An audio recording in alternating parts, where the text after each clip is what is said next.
আসসালামু আলাইকুম। নকশি কাঁথা দেখতে সকলেরই খুব ভালো লাগে, আর সেটা যদি নিজে হাতে তৈরি হয় তাহলে তো কথাই নেই। আমরা কম বেশি সকলেই নকশি কাঁথা সেলাই করতে জানি, কিন্তু এই যে আর্ট করাটা সকলেই পারি না।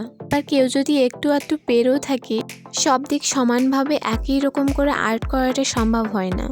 তাই আজকে কিছু ট্রিক্স শেখাবো যেটা দিয়ে আপনি নিজেই ঘরে বসে তৈরি করতে পারবেন। এই সামান্য কাজের জন্য অন্যের সাহায্যও নিতে লাগবে না, আবার আপনার মনের মতো নকশি কাঁথা তৈরি হয়ে যাবে।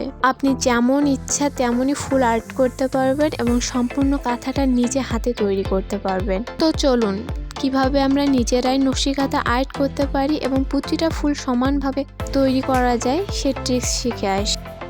দেখুন, মাঝখানে 4টা ছোট লাভ দিয়েছি এবং সাইডে 4টা বড় লাভ দিয়েছি, এবং এগুলো সবগুলো সাইজ একই রকম হয়েছে, আর সাইডে একটা করে বর্ডার তৈরি হয়েছে। এই ভিডিওতে আমি নকশি কাঁথা সেলাই টিউটোরিয়াল দেখাইনি, শুধুমাত্র নকশি কাঁথা কীভাবে আমরা বাড়িতে বসে আর্ট করব সমানভাবে সেইটাই দেখিয়েছি। আর নেক্সট ভিডিওতে পুরো সেলাইয়ের ভিডিও দেখাবো ইনশাআল্লাহ।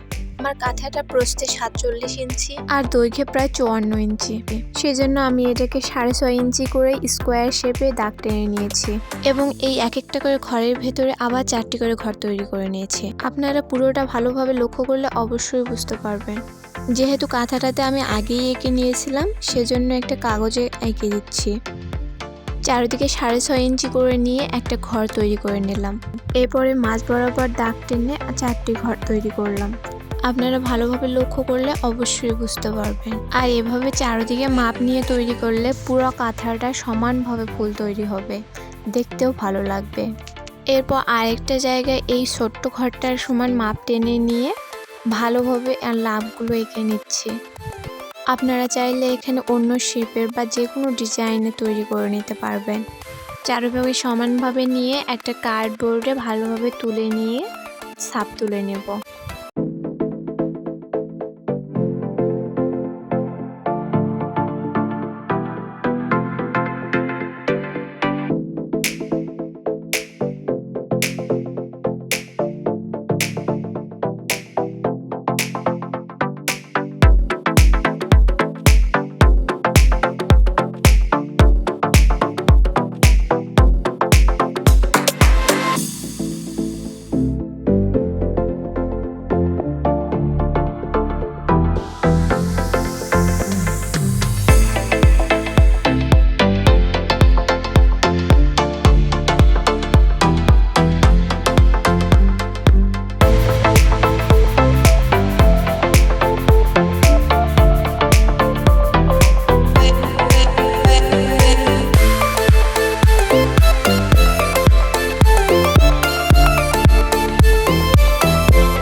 আশা করি ভিডিওটা সকলেরই ভালো লাগছে আর দেখে অবশ্যই বুঝতে পারছেন কত সহজে নিজের মনের মতো করে নকশি কাঁথাতে আর্ট করা যায়।